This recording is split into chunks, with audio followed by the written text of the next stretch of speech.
Assalamualaikum warahmatullahi wabarakatuh. Salam sejahtera untuk kita semua. Puji syukur atas nikmat yang Allah Subhanahu wa Ta'ala limpahkan, sehingga kita semua masih diberikan nikmat sehat sampai pada hari ini. Yang saya hormati, Ibu Dr. Fitriatus Sholihah SHMH, selaku dosen pengampu pada mata kuliah Hukum Perdata, dan teman-teman sekalian yang saya banggakan. Perkenalkan, saya Putri Fitriani Daud selaku ketua kelompok dan anggota-anggota kelompok saya yang terdiri dari 4 orang, yaitu atas nama Alia Puspitasari, Novel Farasya Torik, dan Solih Nugraha. Selama beberapa menit ke depan, saya dan anggota-anggota kelompok akan menjelaskan kepada ibu dan teman-teman sekalian terkait dengan materi tentang hukum benda. Di akhir penjelasan ini, ibu dan teman-teman sekalian nantinya akan dapat memahami beberapa poin-poin penting terkait dengan materi hukum benda yang meliputi asas-asas kebendaan, pengertian benda, dasar hukum dalam Kitab Undang-Undang Hukum Perdata, pembagian benda, hapusnya hak kebendaan, perbedaan macam-macam benda, perbedaan hukum benda dan hukum perikatan, hak-hak kebendaan, kedudukan berkuasa atau bezit yang di dalamnya meliputi pengertian, unsur, fungsi, dan cara memperoleh bezit, serta hak milik atau agendum yang di dalamnya meliputi pengertian, ciri-ciri, cara memperoleh, dan hapusnya hak agendum. Hak memungut hasil, hak pakai dan hak mendiami, hak gadai, dan jaminan fidusia. Di sini, saya atas nama Putri Fitriani Daud akan menjelaskan materi tentang asas-asas kebendaan. Berikut akan saya paparkan beberapa penjelasan materi tentang asas-asas kebendaan. Yang pertama, itu ada asas individualitas. Asas individualitas yaitu sebuah asas yang berfokus pada objek kebendaan yang selalu terdapat pada benda tertentu atau dapat ditentukan secara individual yang merupakan kesatuan.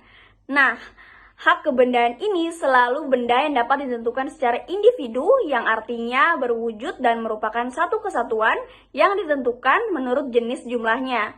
Contohnya seperti rumah dan hewan.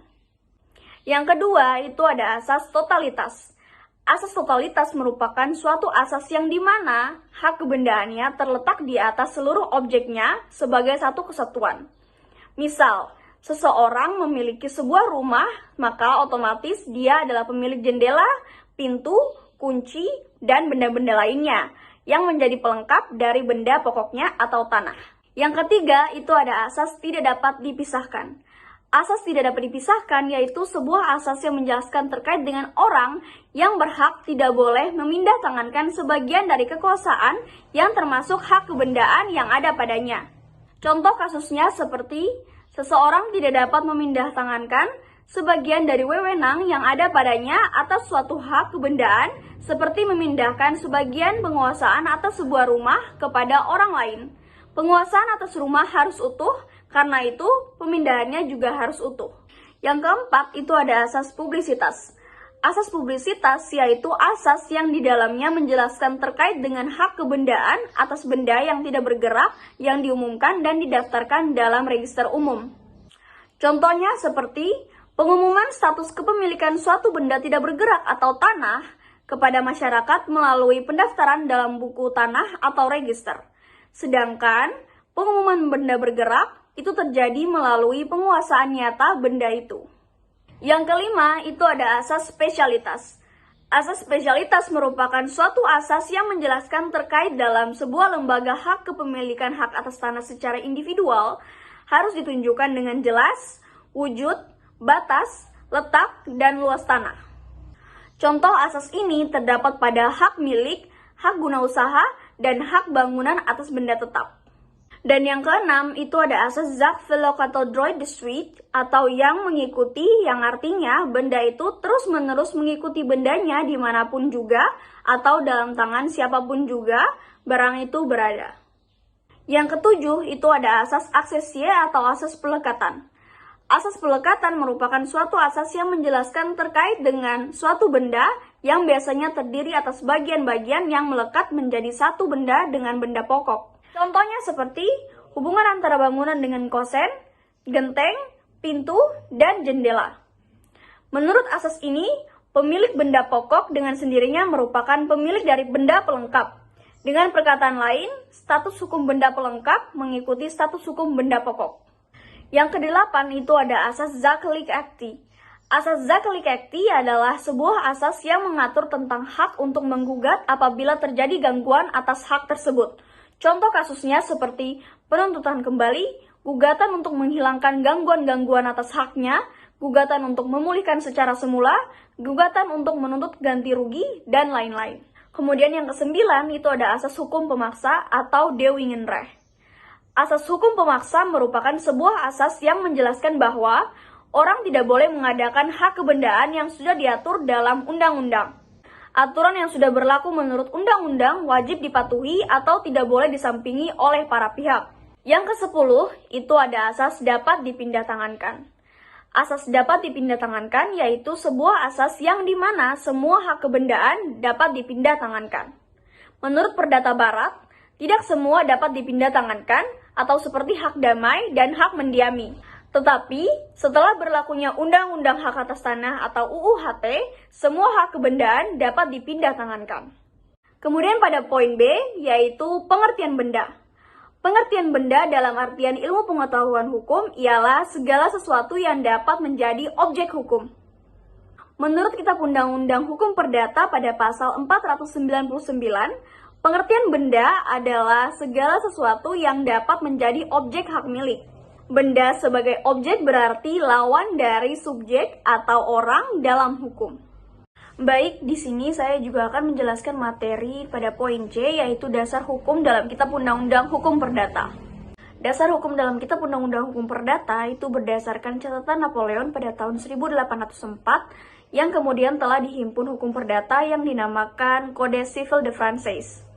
Masyarakat Eropa juga mengenalnya dengan sebutan Kode Napoleon, yang terhitung sejak tahun 1809 sampai 1811.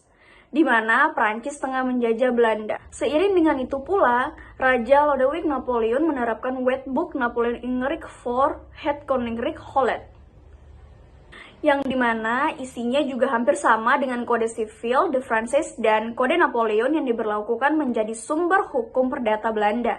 Usai masa penjajahan berakhir, Belanda akhirnya menerapkan secara tetap Kode Napoleon dan Kode Sivil de France sebagai aturan hukum. Kemudian barulah pada tahun 1814, Belanda mengkodifikasikan susunan ini menjadi Kitab Undang-Undang Hukum Perdata atau Sipil. Maka dari itu, dalam diskusi pembahasan kami menarik sebuah kesimpulan bahwa dasar hukum dalam Kitab Undang-Undang Hukum Perdata itu berdasarkan dasar kodifikasi hukum Belanda yang dibuat oleh Mr. J.M. Kemper. Namun, sebelum tugasnya selesai, Kemper meninggal dunia pada tahun 1824. Yang selanjutnya, kodifikasi hukum Belanda tersebut diteruskan oleh Nicolai yang ketika itu menjadi Ketua Pengadilan Tinggi di Belanda. Baik, demikianlah beberapa materi yang dapat saya jelaskan pada kesempatan kali ini. Untuk materi selanjutnya akan dilanjutkan oleh anggota kelompok saya atas nama Solih Nugraha dengan poin yang dilanjutkan dari bagian pembagian benda sampai perbedaan hukum benda dan hukum perikatan. Kemudian setelah itu akan dilanjutkan lagi dengan anggota kelompok saya atas nama Naufal Farasya Torik yang dimulai dari bagian hak-hak kebendaan sampai kepada materi hak memungut hasil. Yang kemudian akan dilanjutkan lagi dengan anggota kelompok saya atas nama Alia Puspitasari yang dimulai dari materi bagian hak pakai dan hak mendiami sampai kepada materi jaminan fidusia. Saya atas nama Solih Nugraha akan menjelaskan materi yang selanjutnya, yaitu tentang pembagian benda. Menurut pasal 503 KUH Perdata, ada barang yang bertubuh dan ada barang yang tidak bertubuh. Pasal 504 KUH Perdata, ada barang yang bergerak dan ada barang yang tak bergerak. Menurut ketentuan-ketentuan yang diatur dalam kedua bagian berikut ini. Pasal 505 KUH Perdata, ada barang yang bergerak yang dapat dihabiskan dan ada yang tidak dapat dihabiskan. Yang dapat dihabiskan adalah barang-barang yang sudah habis karena terpakai. Materi yang selanjutnya yaitu hapusnya hak kebendaan. Hapusnya hak kebendaan terdapat beberapa faktor. Di antaranya yaitu yang pertama, bendanya lenyap atau musnah. Karena musnahnya suatu benda, maka atas benda tersebut ikut lenyap. Contohnya hak sewa atas rumah yang habis atau musnah tertimbun oleh tanah longsor. Dan hak gadai atas sebuah sepeda motor yang ikut habis apabila barang tersebut musnah karena kebakaran. Lalu yang ketiga yaitu karena pelepasan hak atau kepemilikan melepaskan benda tersebut. Pada umumnya, pelepasan yang bersangkutan dilakukan secara sengaja oleh orang yang memiliki hak tersebut. Contohnya, kasus seperti radio yang rusak lalu dibuang ke tempat sampah. Dalam hal ini, maka hak kepemilikan menjadi hapus dan bisa menjadi hak milik orang lain yang sudah menemukan radio tersebut. Lalu yang keempat yaitu karena pencabutan hak penguasa publik yang dapat mencabut hak kepemilikan seseorang atas benda tertentu dengan syarat harus didasarkan ketentuan undang-undang dilakukan untuk kepentingan umum dengan ganti rugi yang layak.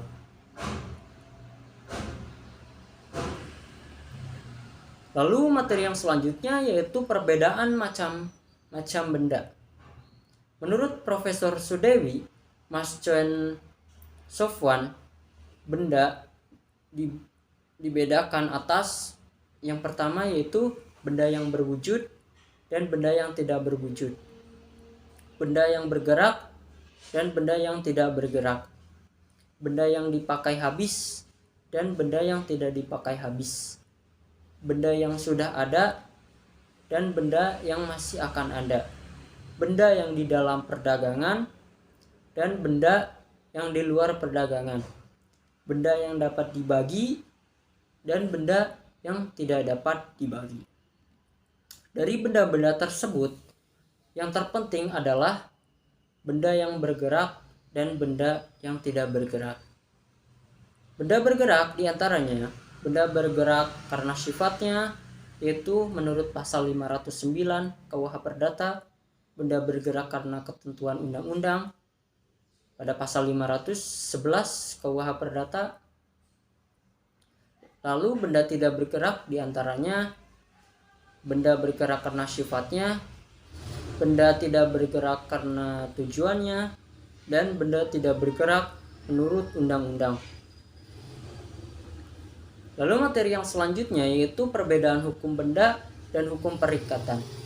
Hukum benda adalah peraturan-peraturan hukum yang mengatur hak kebendaan yang bersifat mutlak, artinya hak terhadap benda yang oleh setiap orang wajib diakui dan dihormati. Dalam mencapai kebutuhan hidupnya manusia memerlukan kerjasama.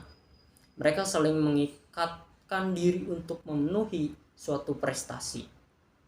Sehingga timbullah hukum perikatan.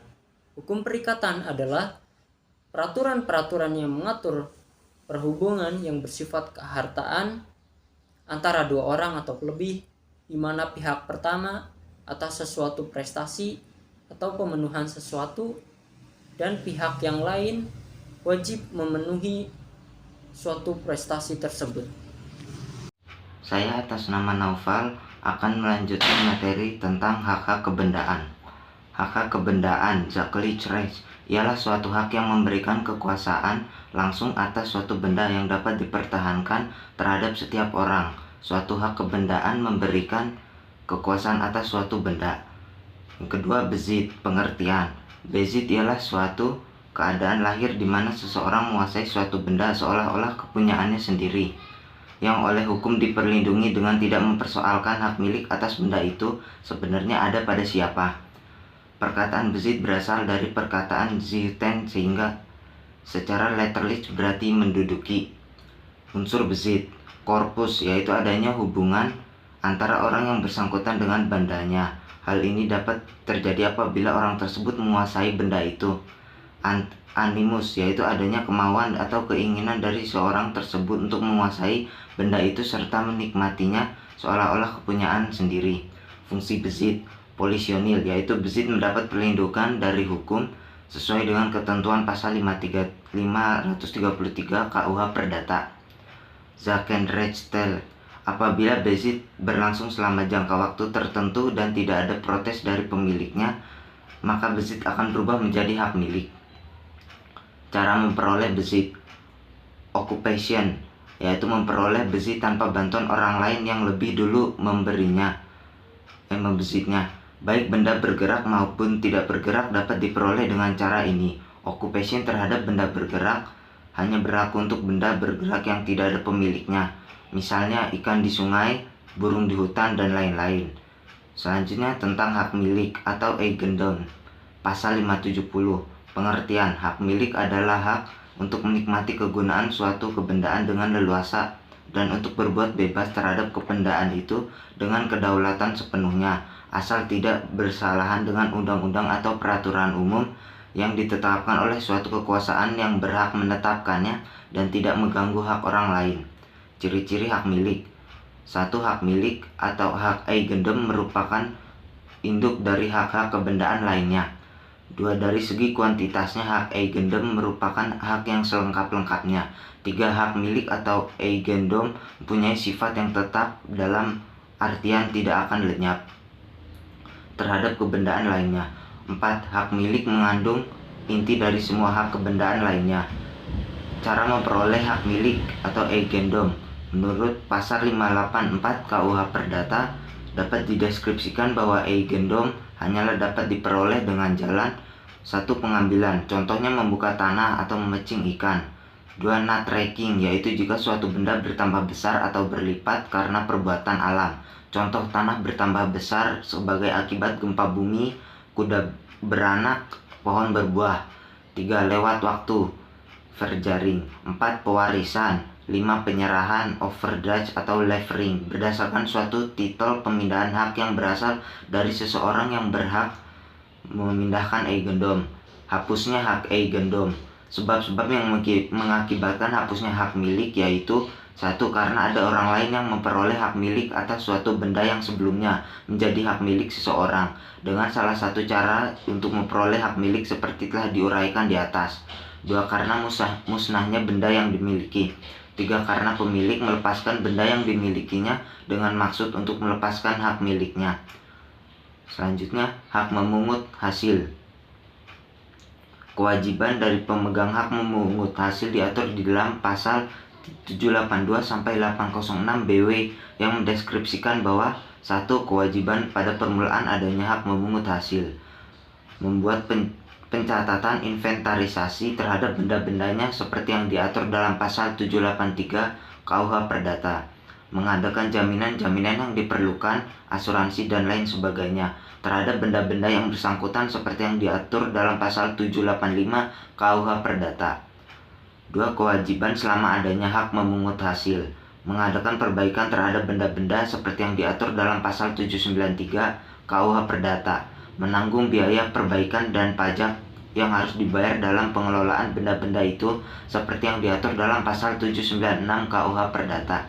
Memelihara benda itu dengan sebaik-baiknya seperti yang diatur dalam pasal 803 KUH Perdata. 3. Kewajiban pada waktu berakhirnya hak memungut hasil. Mengembalikan semua benda seperti dalam keadaan semula seperti yang diatur dalam pasal 782 KUH Perdata. Mengganti segala kerusakan atau kerugian yang timbul atas benda-benda itu seperti yang diatur dalam pasal 793 sampai 794 KUH Perdata. Saya Alia Puspitasari akan melanjutkan materi selanjutnya, yaitu tentang hak pakai dan hak mendiami, hak gadai dan hak fidusia. Hak pakai dan hak mendiami berdasarkan menurut pasal 818 sampai dengan pasal 829 Kitab Undang-Undang Hukum Perdata. Hak pakai hanya diperuntukkan buat diri pemakai dan anggota keluarga saja. Pasal 821 Kitab Undang-Undang Hukum Perdata. Barang siapa mempunyai hak pakai atas sebuah pekarangan hanya diperbolehkan menarik hasil-hasil dari pekarangan itu, sekadar dibutuhkan untuk diri sendiri dan anggota keluarganya. Pemakai tidak diperbolehkan menyerahkan atau mengecewakan haknya kepada orang lain. Pasal 823 Kitab Undang-Undang Hukum Perdata. Sedangkan hak mendiami tidak boleh diserahkan atau disewakan kepada orang lain. Barang siapa mempunyai hak mendiami atau sebuah rumah, ia boleh mendiami rumah itu dengan anggota keluarganya. Pasal 836 Kitab Undang-Undang Hukum Perdata. Selanjutnya hak gadai.